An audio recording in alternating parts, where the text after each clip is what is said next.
Boom. We're live. Happy Monday, my friends. I got some fun questions for you guys to kick off this incredible and warm Monday here in the desert Southwest. So I hope you guys are doing great. I'm going to bring in my friends in Instagram right now. We are live on Facebook and we're rocking and rolling. Guys, I hope everyone's off. Their week is off to a really good start. What's up, Terry Cooper 2844 and non KKA? What's up, Ashley? Hello, how's it going? Yo, Sarah, what's up, my friend? Getting ready for her Alaska cruise right now. Can't wait to. I already know how prepped you are, so you're good to go. I'm so excited for you. Yo, Robert Delgado, season 5's in the house right now. What's up, my man? Good to see you on here, dude. All right. Oh, Shay Alyssa. Yes, you know what? Save that question because I want to answer it later. She's asking my opinion on weight loss medications. Super promising, really promising, and it just keeps getting better. So yeah, save that, and you can put me in the hot seat here pretty soon. Ashley, let's go. She just got back to the gym. Mirage, happy Monday. Dawn, what's up? Linnea, good evening, Sweden. I wish I knew some Swedish. Yo, Jay Lee, what's up, dude? Tropical Storm, good morning. Tropical Storm 808. I wish I was in the 808 right now. Any guesses where that is? Tropical Storm, I know you know where that is. So, and maybe Tropical Storm, just the name gives it away. Wow. Ledger, dialing in from Spain this week. So, dude, I wish I could be in Spain too. Man, that is one place I've never been that I really want to go. It's on the bucket list for sure. Oh my gosh, Mama Kathy from season 4 here as well. Guys, this is like an extreme weight loss reunion right now. We got Robert Delgado from season 5. We got Mama Kathy from season 4. And I don't know if you guys remember Kathy, she had her son Josh. He was on as well. We had this epic adventure in Tahiti. Oh, it's so cool. Let's see here. Yolana, ahoy. Scott, what's up, dude? Scott's, dude, you're a carb cycle pro, man. 10 years on and off. Suggestions for kickstarting the journey again. Okay, let's put a pin on that question because it's a really good one, and I'd love to answer it when you guys put me in the hot seat. But I got questions for you guys starting off. Yes, I have lots of suggestions for starting off, my friend. So super excited to circle back around on this one. Eddie, what's up, dude? Eddie Wilcox is in the house. Guys, he has completed his weight loss journey. Now he's transitioning into maintenance, which is the real challenge. That's the real challenging journey. So realistic expectations. However, Eddie, you know, you've put in so much work on yourself, on the mindset, but also building those pillars of wellness that I always talk about. You've embraced them and you're doing great, dude. I'm super excited for you. Yo, Susan Bennett, what's up? We got the collective in the house with Eddie, Sarah, Susan. Let's see. Debbie, yes, it's not so warm in Ireland. I can imagine it's not so warm at all. Been there once. I actually rode a bike through the it's over by the cliffs of Moher. It was the Gap of Dunlow. I rode this beautiful bike ride through there by Killarney and Kenmare, and this is incredible. Yo, Laura's on a cruise in Ensenada right now. What are you doing on? I'd say stop. Well, you know what? Hang out with us for a little bit. We're going to send you some positive vibes, nothing but positivity and goodness here. So hang out with us for a little bit, then go enjoy your cruise. Yo, Dawn, she walked today and she did yoga. Let's go. We got Scott and Buckeye. Avril, hello. We got my friend Avril from the UK. She's jumping in right now. Kim, what's up, Kim Cox and Jeannie? Like I said, man, we got the whole collective on here right now. Okay, so yes, I see. Oh, great questions coming through about creatine, weight loss medications, first steps to get back into carb cycling. By the way, I do have a carb cycling challenge coming up here pretty soon in September. Doors are going to open in late this month. So that's always a really good first step, but we'll talk about other just easy first steps that you can actually start taking today as well. Guys, really quick, I've got questions for you. So we're going to start this thing off, and this is going to require a little bit of deep thought, but I want you guys to think about this one, and then please chime in the chat here on Instagram and Facebook. So here's my question for you. What's something that used to derail you that doesn't anymore? So this is a habit that you changed. What's a habit that you have changed for the better? Because we can all do it, my friends. All the literature suggests that neuroplasticity, which is the ability for our brains to change, right, to adopt new behaviors, doesn't just end when we're kids. The saying, you can't teach an old dog new tricks. Yes, you can, but it just takes repetition. You literally, if you neurons that fire together, wire together, and it takes lots of repetition. So what is a habit that used to derail you that doesn't anymore? Is it eating chips while you're watching TV, or putting the kids to bed and then raiding the pantry? Is it not going through the drive-through anymore? Is it not ordering, DoorDash anymore? And instead, maybe your new rule is you have to get up and you have to go sit down at a restaurant if you want to go get that kind of food. What's a habit that used to derail you that you have changed for the better? Eddie, here we go. Eddie said, oh, it jumped. Oh, he says, letting people upset me to the point that I would turn to food. Yeah, dude, that's amazing. Being mindful enough about that to say, I'm being triggered right now and I'm not physically hungry. I'm being triggered. Now, I typically turn to food to comfort this, but no, I'm not hungry. Instead, I'm going to do something else. Beautiful, dude. I love this. Mirage, same. She says, stress used to derail me. Now it fuels me to keep my promises. You're speaking my language, Mirage. I love it.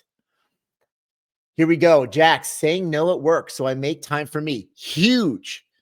Talk about this is how the boundaries. Look, if you're on the journey of transformation, it means you're going to have some difficult conversations, and setting boundaries is one of them. That's the lesson tonight in the collective, believe it or not. So now that I let the cat out of the bag, because I got half the collective on here right now. That's awesome. Yes, Jeannie, I love it. No drive-through anymore. Linnea, to get back on track the next meal instead of waiting till Monday. That's a huge one. You're always one meal away from being right back on track. All right, let's go. Oh, Ashley. What up, Ashley Clark? Says, focusing on other people's negative comments, learning to take baby steps and stay the course. That's huge. Negative comments, they can derail the best of us. They certainly can. Then you're not alone there. And so that is amazing to be able to separate yourself from that and say, you know what, it's not a reflection on you. It's usually a reflection on them. Not usually, it's always a reflection on them. So good on you, Ashley. Healthy Habits Joe. Your name already says it all. Healthy Habits Joe. I love this. She says, meal planning and only buying groceries that I need for those meals. That's big. I don't know. And by the way, if those of you who follow like my Instagram stories and everything, I'm always posting about whenever the groceries are getting dropped at my doorstep. That's helped. It's actually helped me out a lot. So I don't just start browsing the aisles at the grocery store, especially when you're hungry. That's a no-no. But usually if I go to the store, I'll end up leaving with a few more things that I probably don't want in my basket, but I do want them at the time, if you know what I'm saying. But that's huge. Being able to meal prep and only buy the groceries that you need. That's where deliveries helped out a lot. But I think we've also covered this one. They just cannot seem to pick the produce right. Whenever you get your produce delivered to the doorstep, you're like, I'm sorry, but that pineapple is not good, or the watermelon or anything. The produce is just, every once in a while there's a good shopper, but most of the time, no. Wow, Sleeve Runner. This is a really good one, guys. Listen up. Sleeve Runner says, feeling like I couldn't throw away food. How many of you have been there? And guess what? Guess where that's rooted? A lot of times that's rooted deep in our childhood, because it's like, oh, you cannot throw that away. And for all the reasons why you can't waste food. And so you're praised for cleaning off everything off your plate, but then the portions get bigger and bigger and bigger. And so that's a really tough one to break, because that has been programmed in for a long time. So I'm really glad you brought that up. Thank you. Here we go. Pam Miner, grateful. She says, stop eating when I'm full. That's mindful eating. Taking a moment and listening to your body, knowing that you can eat again. Yes. You don't have to finish everything in one sitting. I don't know if you guys have heard about this. I did some posts about it a while back, but a saying that originated in Japan that we actually use in my household all the time with my kids. It's no joke. Just about every meal, when the kids, they'll actually say, they won't even say, Dad, I'm full. they'll say, and we'll usually say it, but then in Japan, they say it before the meal. Here's the saying, hara hachi bu, which means eat until you're 80% full. Like bu is stomach, hara is 80. I don't know what hachi is. Oh, no, hachi is 80. Hachi is 80. So hara must be eat. So it's like eat 80 stomach, which means eat until you're 80% full. And so that's what the kids will always say that. And it's really cool because it's the moment we actually took it out of the English language, there's not as much emotion, there's not as much meaning around it, and it's different in now that we speak in Japanese, and they're like, oh, it's just a cool thing that's taught me how to listen to my stomach. And so hara hachibu, it means, Dad, I'm about 80% full. I'm not too full that I want to go lay down on the couch and sleep, and I'm sick to my stomach, but I'm comfortable. And it's like, okay, and that's what we've taught them. So what a beautiful lesson, and what a beautiful habit to change, is to start to listen to yourself. That's the beauty of mindful eating, which is huge. All right, here we go. What are some other habits? Habit that used to derail you. Here we go. These are so good, you guys. Oh my gosh, like you guys are on a roll right now. Okay. Art says no more empty carb treats after 10 p.m. That's, you know what, giving yourself a cutoff, it's extremely powerful for a lot of people, well, especially 8 p.m. to 1 a.m. Or anything after like 8, 9, 10 p.m. That's like the red zone, and it's a danger zone for overeating. It certainly is. I posted about this the other day. Here we go again. But it's such a downward spiral because here you are, and by the way, I get it, where it's like, it's the end of your day. It was a stressful day, all kinds of chaos. Things finally calm down. It's you time, and you don't want it to end. You don't want to go to bed because you just don't want to go to bed and wake up the next morning and do it all over again. You just need some you time to freaking relax.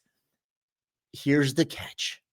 It's usually in that you time that you need to relax that you start reaching for alcohol, drugs, food, like anything to make it feel better, right? Just to have that escape. I'm not going to speak to those to other things, but when it comes to food, and again, here we go, 8, 9, 10 p.m. to 1, 2, 3 a.m. That's the red zone. And that's typically where we just blow through all of our calories and then some. But here's the catch. When you have a lot of food in your stomach, a lot of calories, a lot of energy, heart rate increases, and it actually affects your sleep significantly. And because also your body temperature increases, your heart rate increases, so your body temperature can't drop, you can't get into deep sleep. If you can't get into really good deep sleep, your hormones can't reset and your hunger hormones can't reset, and you sleep like crap. And guess what? Because of that, the next day, your ghrelin, which is the hormone that your stomach secretes, it says it says I'm hungry. Ghrelin goes up, leptin, which says I'm full, goes down. And before you know it, you're hungrier the next day. You slept horribly. You're more reactive because you slept horribly, because you weren't able to actually get into REM sleep, which is actually the processing center. That's the time where you process all your thoughts and actions and feelings and all these things. It's a downward spiral. And then you overeat the next day. And then you do it again and again and again. That's why they say, keep this in mind, the individuals that can sleep more than 7 hours at night, like to get that 7 to 9 hours, 55% greater chance of weight loss success. That's statistically significant. That's incredible. Then individuals, and I believe, I don't want to skew the numbers, it's either 6 or 7 hours. Individuals that sleep less than 6 or 7 hours, then their weight loss struggles increase by 55%. So keep that in mind, my friend. The sooner you can go to bed, and if you can stop eating a lot of food before bed, man, that's a win. Keep that in mind. All right, here we go. Yeah, Ashley, she says that makes sense. When I eat late, I wake up starving. Isn't that wild? And if you can actually start to taper off on your food, and here's the thing, by the way, if you are going to eat later in the evening, it is preferable that you're going to be consuming more protein and more fats. If you are going to be consuming, protein is going to be the win, but if you're going to have more of one macronutrient than the other, more fats, carbohydrates, they can start to, here's the thing. It can be argued both ways. Some say, carbohydrates increase the serotonin release, so you feel a little bit more satisfied. But on the flip side, carbohydrates can also, because of the increase in blood sugar release or the rise in blood sugar, it can also blunt growth hormone release as you start to fall into deep sleep. So it's kind of a catch-22.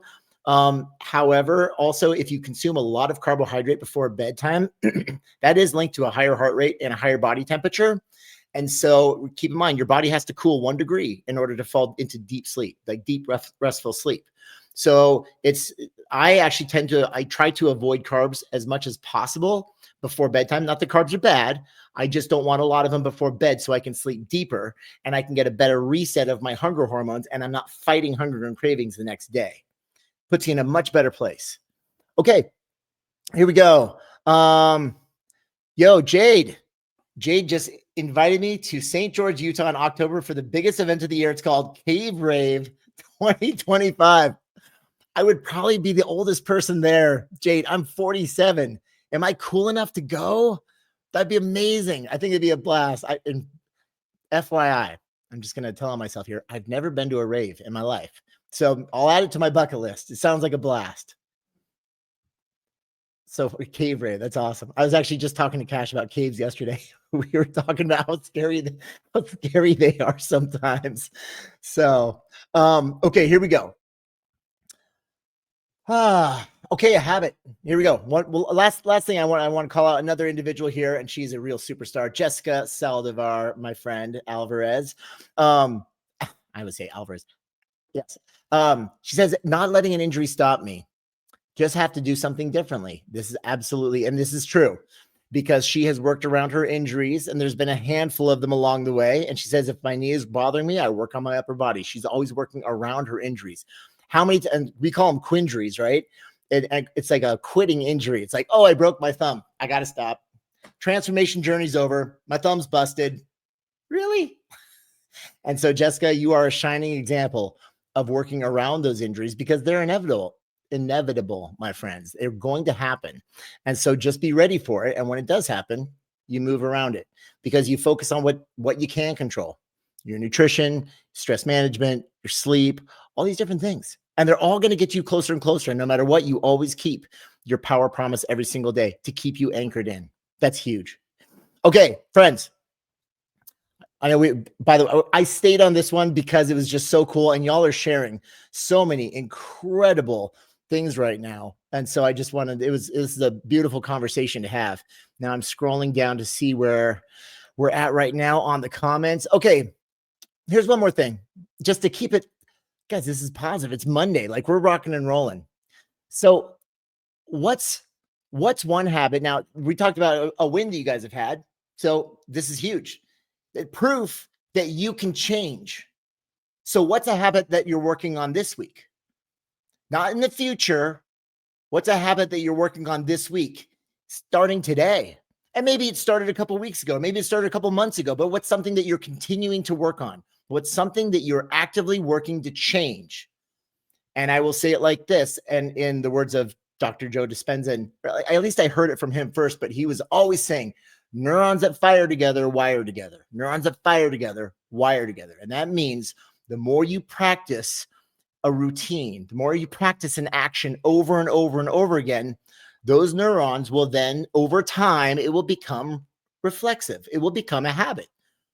And the whole idea of forming a habit in 21 days, that's a fallacy. It can happen between 18, like the average, the literature suggests it can happen for some people in as few as 18 days or as many as 253 days.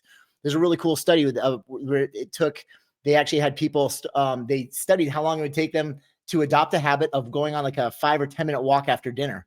And it took everyone between 18 and 253 days or so for it to really become somewhat reflexive. A really interesting study. You'll have to check it out on PubMed. But okay, here we go. Glenda says increasing your water intake. Beautiful. You won't regret that. Trina, working on my sleep pattern. Another one. I love that you said pattern also. It's not just your sleep. Working on your sleep is an all-day thing. It starts first thing in the morning. It's what your routine in the morning will dictate your deep sleep later at night. And then you begin your whole sleep hygiene routine as you start to get into, the couple hours before bed and then falling into sleep.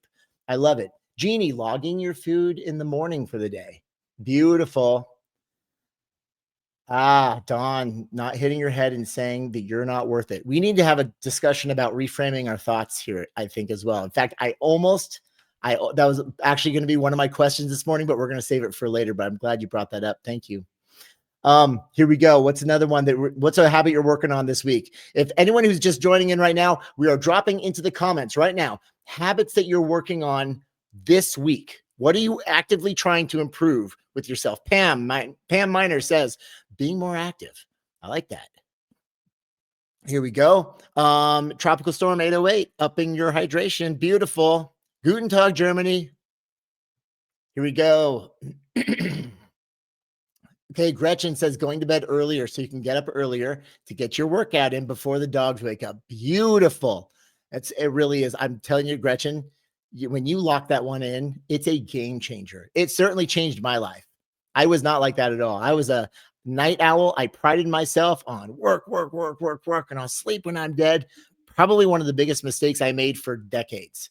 And when I started prioritizing my sleep, I went, holy smokes, I missed out on years of productivity and health because I was robbing myself of sleep. I love this. Go to bed early, wake up early. That's fantastic.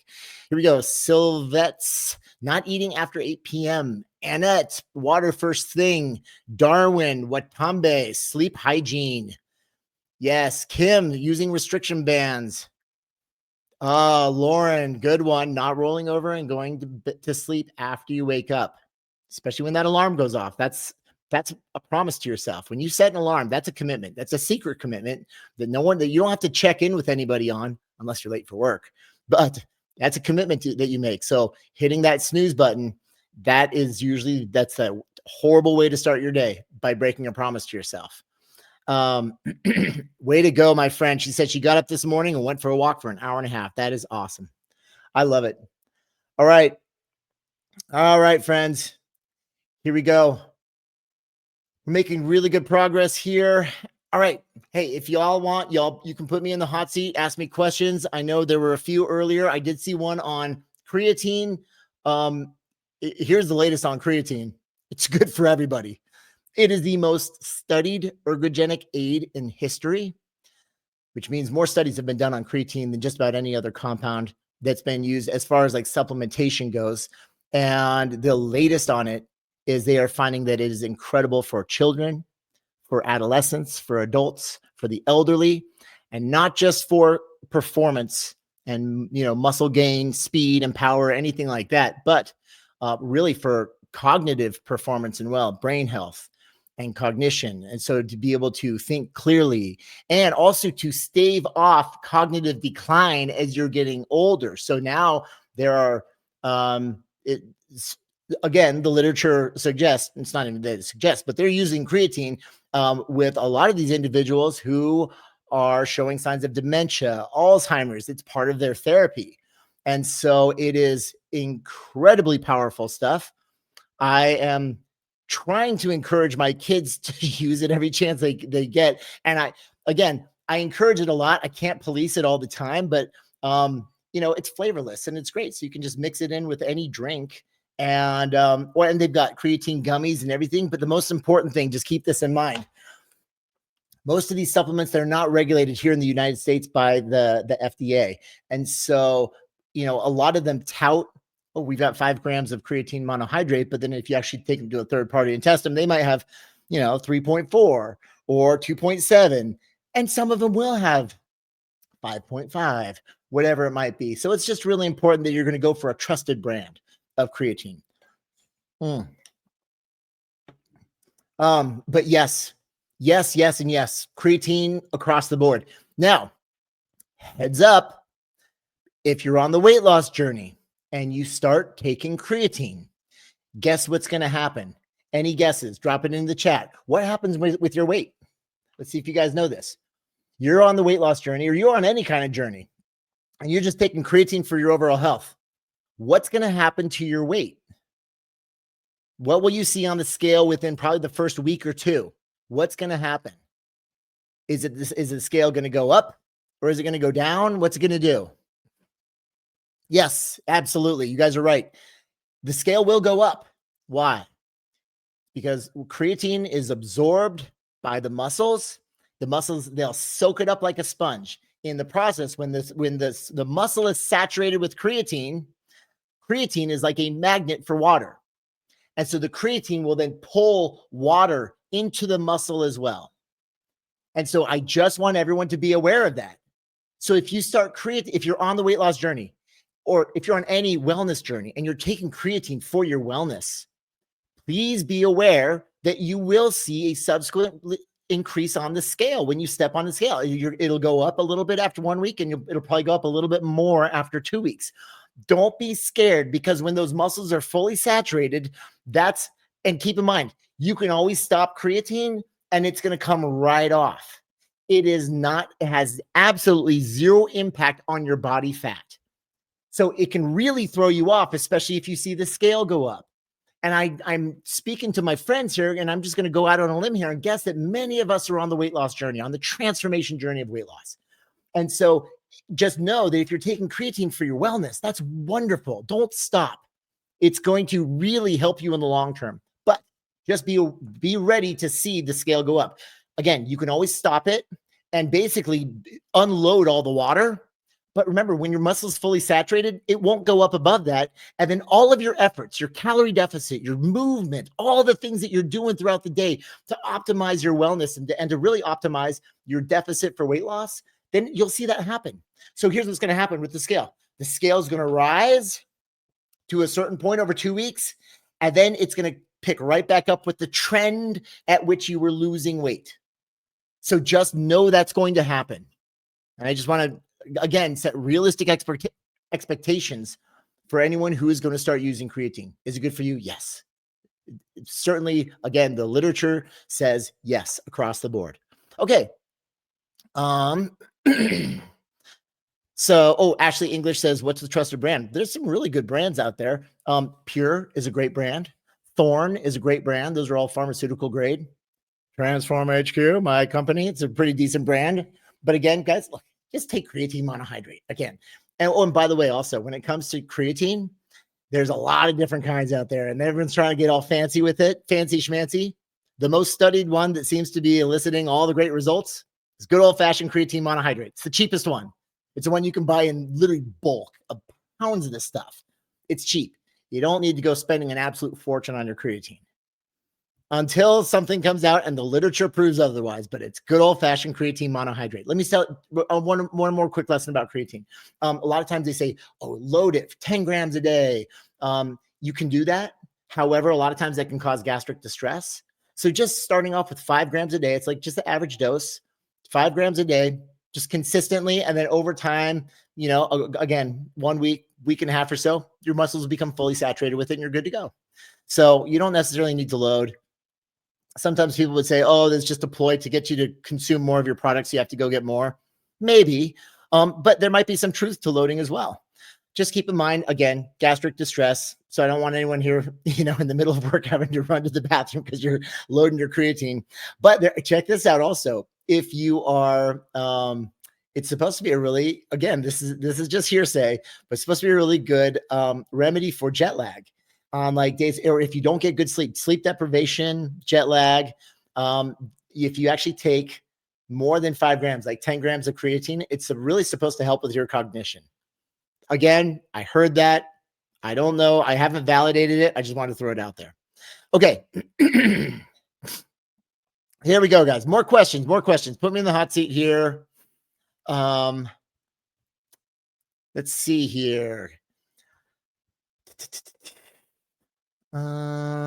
Yes, Cassie, timing on creatine does not matter. You can take it in the morning. You can take it in the evening, before a workout, after workout, whenever. Doesn't matter. No, back in the day, 20 years ago, it was like, you got to take your creatine right before your workout with grape juice for the insulin response, drive it into the muscle, blah, blah, blah. No more. Now it's just take 5 grams whenever you want to sip on 5 grams.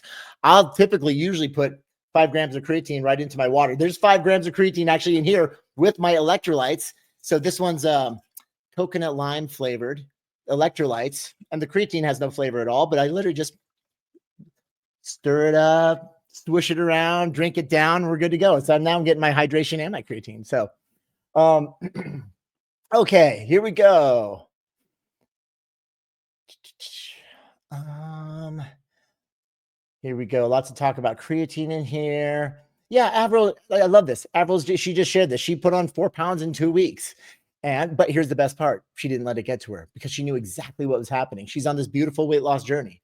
And the trend will continue to go down. The trend is going down, but she started creatine and gained 4 pounds. But she didn't freak out because she knows better. And now you all know better. You can't unlearn this now.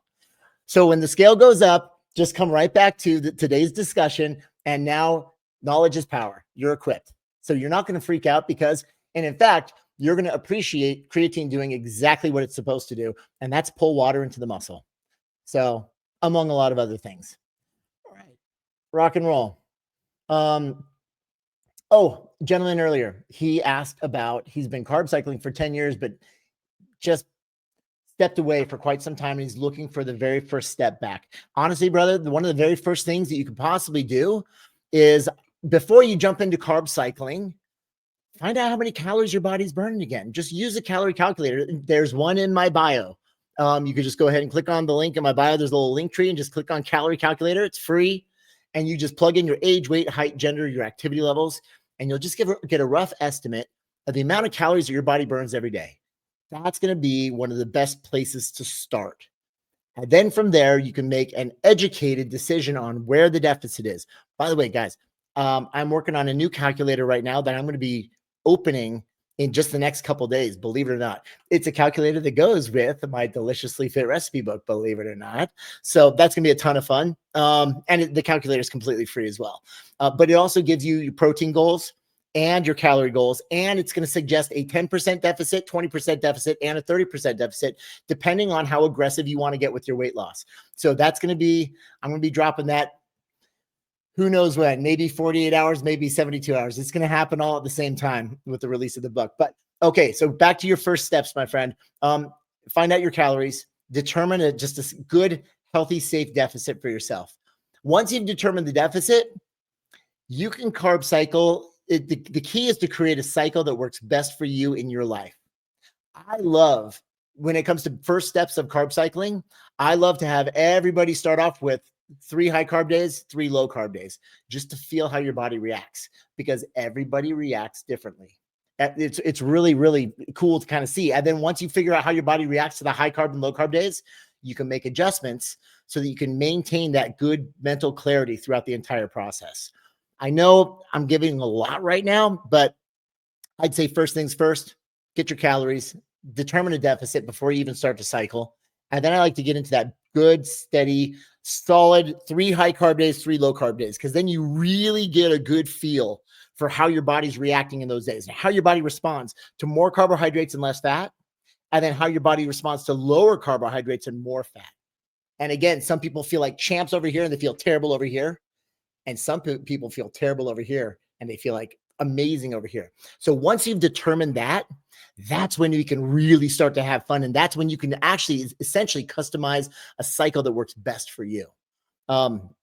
So yeah, we can have all kinds of fun with that. We can go in as deep as you guys want there. Let me go ahead and hammer away at a few more questions. Okay. Michael Caldwell, here we go.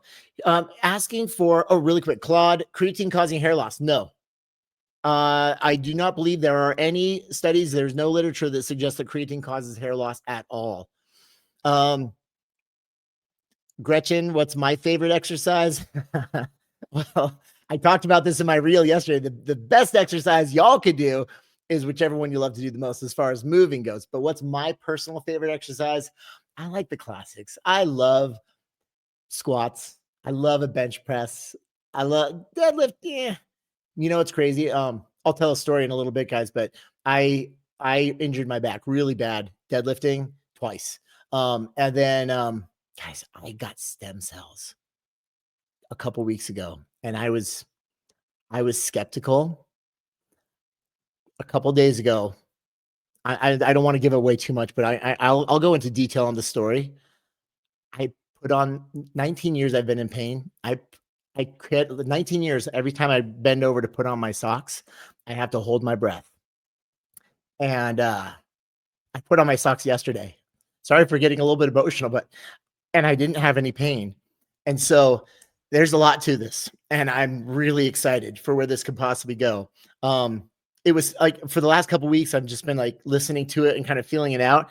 And yesterday I went and did that, and I was like, oh my gosh, I don't know what it's like not to live in pain in my back. And sure enough, it's not starting to get like, it's better. And it's only, and by the way, the more time I give it to let it really set, and I haven't worked out in 2 weeks now, and it just keeps getting better and better. So there's really something to it. Super excited for anyone out there who might be in pain. When I will absolutely share more about this journey when we actually have time to talk about it. But it's really something. It's nothing short of a miracle as far as I'm concerned. Okay, so here we go. Yeah, again, even for the last couple of weeks, I'm like, I don't even know if that would even work. And then sure enough, and by the way, this morning, I'm not kidding you, this morning, I woke up and I even went through the motions. I went like this. I was like, one foot, other foot, one foot, other foot. And I just kept doing that because I'm like, is this for real? Is this actually happening? Yeah, it's actually happening. And so it's pretty wild. I'm super excited about it. Okay. Here we go. More questions. Okay, Michael Caldwell, back to you. Give you an idea of how many strength workouts a week for a 54-year-old female, relatively fit, but struggle with lower back, what I was just talking about, lower back pain, missing a lateral quad, yowzers, which affects balance a bit with squats, etc. Okay. So as far as how many workouts a week, I'm going to give you guys the absolute minimalist answer as far as, here's the thing, Michael, it depends. If you're looking to actually gain muscle, which means that you are at either in maintenance or even a calorie surplus, again, it's way more favorable for gaining muscle if you're in a surplus. If you're in maintenance, it can happen under a few conditions, but it's very slow. Or are you trying to maintain muscle because you're at a deficit? My friends, listen, I know, and there's all the talk about maintaining your muscle these days. This is true. It is 1000% true. However, don't expect to come into a weight loss journey and build muscle. Again, like I just mentioned a couple moments ago, it only happens under a few conditions. Like number one, if you're an absolute newbie and you're totally new to it, and then of course your nervous system is going to be the adaptations alone in the nervous system are phenomenal. It's going to fire into new muscle fibers, and you can actually grow those fibers, which is phenomenal. But that's only going to happen for a short window of time, 6, 8, 10, 12 weeks, and then it's going to taper off. The more trained you are, the less gains you're going to get. And then the name of the game, especially if you're in a calorie deficit or if you're on hormone replacement therapy, guess what? If you have more testosterone in your body, yes, you can gain muscle while at a calorie deficit. So this is another thing that can help preserve that muscle. That's for any of my friends out there that are on HRT. If you're perimenopause, menopause, or some of my guy friends out there that are doing TRT, yes, you can gain muscle in a calorie deficit.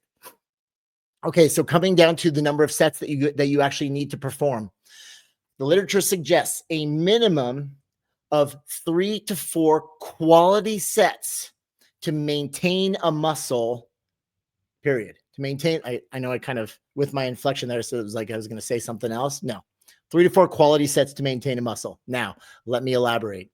A quality set is going to be a set in which the intensity is so high that that muscle is going to reach close to or at failure. So what does that mean? And I'm going to share with you guys how I achieve that so that you can find it yourself. And so, Michael, to address your question, it would be what I would do if I were you. And this is my philosophy here. There's lots of different ways to do this, but here's what I'm always thinking: what's the least amount that you can do in the least amount of time, the least amount of energy that you need to expend in order to achieve your objective? And that's to maintain your muscle or even slightly grow a muscle while at your calorie deficit on your weight loss journey. And that is, I target all the big muscle groups of the body, 10 big muscle groups of the body: the glutes, the quadriceps, the hamstrings, the calves, the core, the back, the chest, the delts, the biceps, the triceps. All right. So we're going to target those muscle groups, and I'll target them usually with just a single muscle. Now, can we target them with more? Yes. If we're bodybuilding, if we're doing all these things, you want to hit them from all these different angles. Guys, we're just trying to maintain our muscle. Just learn one movement per body part. It can be a squat or Bulgarian split squat, a hamstring slider for a curl, a hip thrust for your glutes, a calf raise for your calves, bicep curls for the biceps, tricep extensions for the triceps, lateral delt raises for the for the delts, a push-up for your chest, a row for your back, a sit-up for your core. Really easy. You could do 10 movements for the rest of your life, because it's not about the movement per se. It's about taking that movement and taking that muscle to absolute exhaustion. It's exhausting that muscle, putting it under a load, and exhausting that muscle in 30 to 60 seconds. And a lot of times that's going to fall in a 8 to 15 rep range. And so and here's how I find it.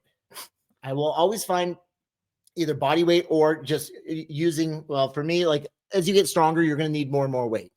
So you're going to want to actually find a place at which you are pushing as hard as, like, basically you're going to take that much.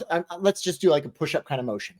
So I'll move my microphone here. So I'm doing a push-up off my couch, and say I'm at 10 reps, and all of a sudden it starts getting harder, and I go, and I can't get a full extension.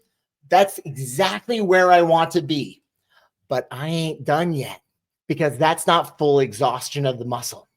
So here's what I do. The moment I can't do a full rep anymore and I fully extend my elbows, then I do 3 partial reps. And in those partial reps, I push as hard as I can. I try to get as far as I can possibly go.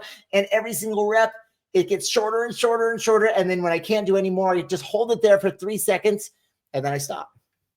That's a quality set. That's where we've exhausted the muscle. And that's the stimulus. By the way, when you're there, you're going to feel the muscle start to burn. Embrace the burn, because it took you so many reps just to get there in the first place. But those are the reps that count. Those are the reps that are going to light up what I call like the beacon. It almost sets like a little fire in your muscle for 48 hours. And that beacon's going to be in there flashing for 48 hours. And as you're consuming your proteins, your carbs, and your fats, all those nutrients are going to be carried to that muscle. And they're going to try to remodel the muscle. That's what you need. So if you do that 3 to 4 times per muscle per week, you've maintained your muscle. That's all it takes. That's all you need to do. So if you're just starting out, 54 years old, here's the thing. It's 3 to 4 to maintain it, but you're just starting out. I wouldn't suggest taking it to absolute failure right off the bat. But you do say you're relatively fit. So I guarantee you've probably explored all these movements before, probably hundreds of times. So you would be better off maybe even jumping in there and challenging yourself. However, if you're brand new to movement, just learn the proper movement patterns. That's it. Focus on form. Form is always first. There's 3 priorities when it comes to working out and working out well. First one is you must get good, safe form in there. Biomechanics are key. And then once you can perform a movement well with good, clean biomechanics through a full range of motion, number 2 is going to be you have to do that form consistently. So the thing is, it's great if you can drop down and do a beautiful 10 push-ups, but if your next set is just sloppy and you're all over the place, let's just go back to repetition. Just repetition in good form. Otherwise, if you're breaking, your spine's breaking and you start shifting, your shoulders are all over the place, no. Let's go back to good form consistently. And once you can perform good form consistently, then we increase the intensity. And so once you can form, consistency, then intensity. And once you can build up that intensity, now we're going to take it to that point of failure where you're going to light up that beacon and we're going to maximize the stimulus for growth. And that's the win. And then by the way, you only got to do that 3 to 4 times a week per muscle group. And that muscle will be stimulated to maintain itself. For growth, you want to slowly over time increase a progressive overload. So you're going to do 4 sets, 5 sets, 6 sets, explore a slightly different movement, still targeting the same muscle group. That's when you really start to grow muscles, but you want to be at a calorie surplus when you start doing that.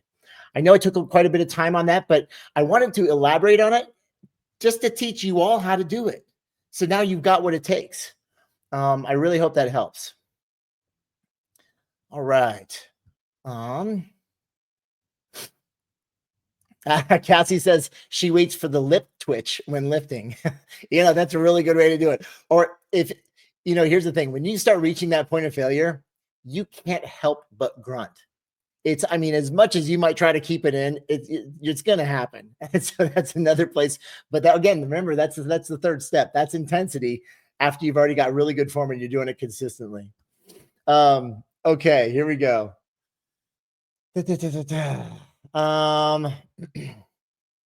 Let's see. Shelly, what's up? How long should you do the bike for a good workout? That's totally relative to you. So it might be 5 minutes, could be a great workout for you and a beautiful place to start. And maybe you just do little micro bursts of 5 minutes here and there throughout the day. That could be a massive win. And also it increases it's exercise activity thermogenesis. I was going to say it's not because it's not like just you're moving, you're fidgeting. But that's a beautiful way to just increase your activity throughout the day and your movement. I think it's fantastic. Okay, let me see.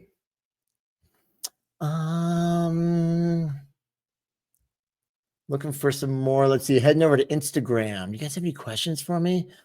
Okay. Oh, here we go. Lil Mama Aaron. What's the best way to lose weight for PCOS? Okay, you're prescribed Ozempic for insulin resistance. I was about to say they are totally interlinked. They go together, and you lost 69 pounds. Yay, my friend! This is wonderful. Well, it sounds like it's working. Like whatever it is, hey, if it ain't broke, don't fix it. But I really hope. Again, I am a huge proponent of GLP-1 medications. I'm going to place my flag on the ground here. Yes, I am a big fan of them. They are an incredibly powerful tool. I just want to make sure, little Mama Aaron, that you are focusing on what I was just talking about, and that is with the resistance training. It's really important. What I was just talking about, especially anyone out there who's using a GLP-1 right now. First of all, awesome. Second of all, I really hope you employ what I was just talking about with that. I call it 1 minute muscle, where basically you're just going to take that muscle to a point where you're going to pick those 10 muscle groups, exhaust them just 3 to 4 times a week. That's it. That's all you have to do. So just go after like your glutes, take them to exhaustion on a Monday. Guess what? When you're done with them, you don't need to touch them till the next Monday. They're fine. And then you go after your biceps, do a bunch of bicep curls till exhaustion. Do it 3 more times or 2 or 3 more times. And then you're good for the week. They're stimulated. They're good. That's all you have to do. Go around and just go one body part at a time. Hit all 10 body parts. You will maintain your muscle. But in order to do that, and this is the tricky thing when you're on a GLP-1 medication, right? There's the food noise is gone. So you're not going to be thinking about food as much, but a lot of your hunger and cravings will be gone as well. Especially, cravings, we kind of tie that in with food noise, but hunger gone. So you must be able to consume enough protein to hit your protein targets to supply the muscle with the building block that it needs in order to maintain itself. So you're already getting great results. 69 pounds down. That's phenomenal. You've got the tool. Make sure you're keeping your muscle, because if you're not resistance training, and guys, if you don't know this, because it is everywhere right now, but if you're not resistance training and you're just at a severe calorie deficit, 40% of your weight loss will be muscle. And when you start to lose your muscle, your resting metabolic rate, it drops dramatically. Not just that, but not only are you losing muscle, but you're losing bone as well. You're losing all of your fat-free mass. And so it's going to put you at the end in a really bad place. If you had a choice between crossing the finish line, losing all your weight, and then for the rest of your life having to consume 1,400 calories to keep the weight off just for maintenance, or 1,800, 1,900, 2,000 calories to keep the weight off at maintenance, which would you choose? Of course, you're going to choose 2,000 calories. It allows you to eat everything. I mean, not everything, but you'll eat a lot more, and it's so much easier. But if you cannibalize all your muscle and bone, you're going to be sitting there eating twigs and berries for the rest of your life, just grinding it out, or you're going to be on the medication forever because you simply can't. The moment you go off, you're just so freaking hungry. So easy on that. And I say twigs and berries. Obviously, it's not twigs and berries, but I just to paint a picture for you. So keep that in mind as you're going through it. And I'm not making any assumptions, but I wanted to bring that up just again for anyone who is out there using GLP-1 medications. Protein targets resistance training. That's going to be so imperative for your long-term success and for your ability to transition off this medication. So you have to adopt those pillars of wellness. But here's the thing, you use a tool like this with the pillars of wellness. Holy smokes. Like, what a combination. Because it crushes. I mean, anytime you put a human body at a calorie deficit, hunger goes up. That's the response. Now, there's lots of different things we can do to increase the volume of your food, using protein to keep you satiated, all these different things. But this is a tool that kills the hunger. So it solves the problem, especially on the weight loss journey. But as I opened this whole conversation up, addressing my buddy Eddie, who's been through the journey of transformation, now he's transitioning into maintenance. This is where the real journey begins. And if you can transition off these medications because you've developed these pillars underneath it, you are set up for long-term success. That's what I want for everyone here. So keep that in mind. Okay. Oh, Vegas Smacker. Here we go. What are my favorite high protein, low carb snacks or things to bring on the go? All right. So friends, here we go.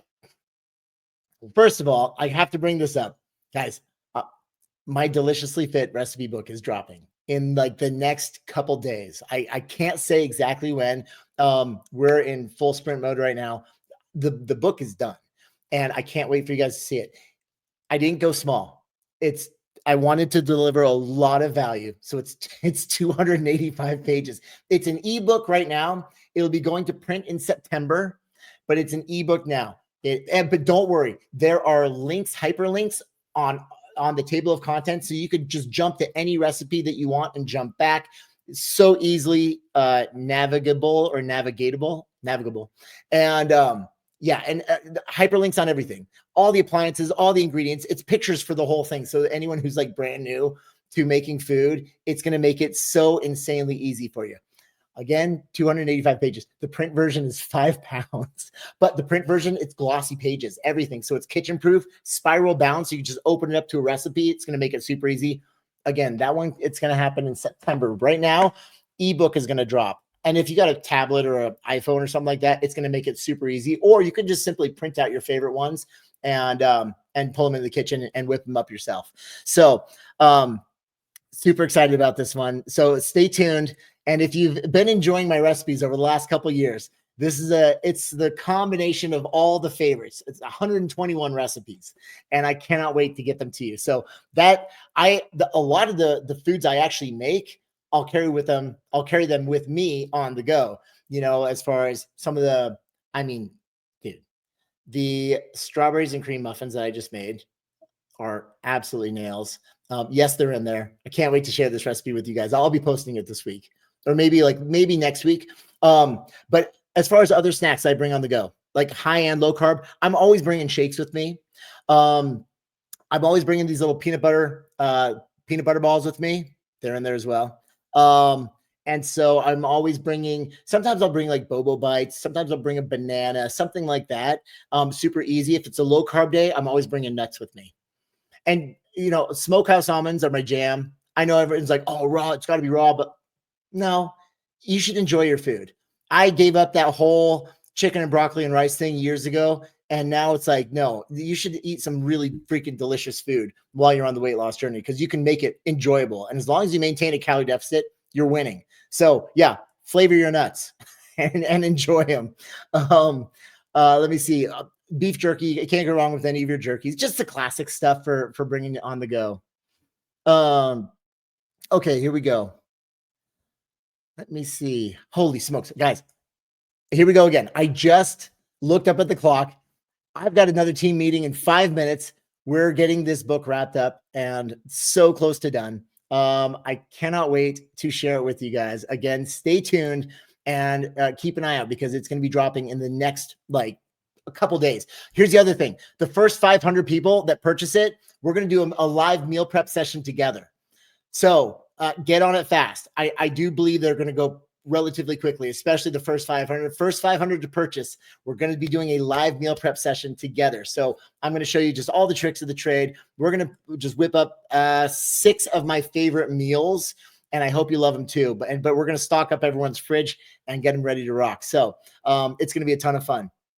Stay tuned for that, guys. Again, I'll be making the announcement. Either it's all on my email list or also on my socials in the next 48 hours. It's going to happen fast. So, guys, have a wonderful rest of your week. I'll be checking in. Obviously, I'll be all over Facebook and Instagram this week as well. So you guys are great. I really hope you got something out of the talk today. I know I talk a lot. I know I elaborate on some stuff, but I just want to give you as much as I possibly can to help support you guys on your journey. So there you go. Great questions. I see a lot more coming through that I wish I could answer. So please save them. I'll be back on next Monday, and let's do this all over again. And hopefully I'll get to your questions. So love y'all. Have a wonderful week, and get my book. I would really appreciate it. I hope you love it. I hope it's going to give you a ton of new, insanely delicious ideas for high protein comfort foods that you can enjoy on your journey. So thanks, guys. See ya. Bye.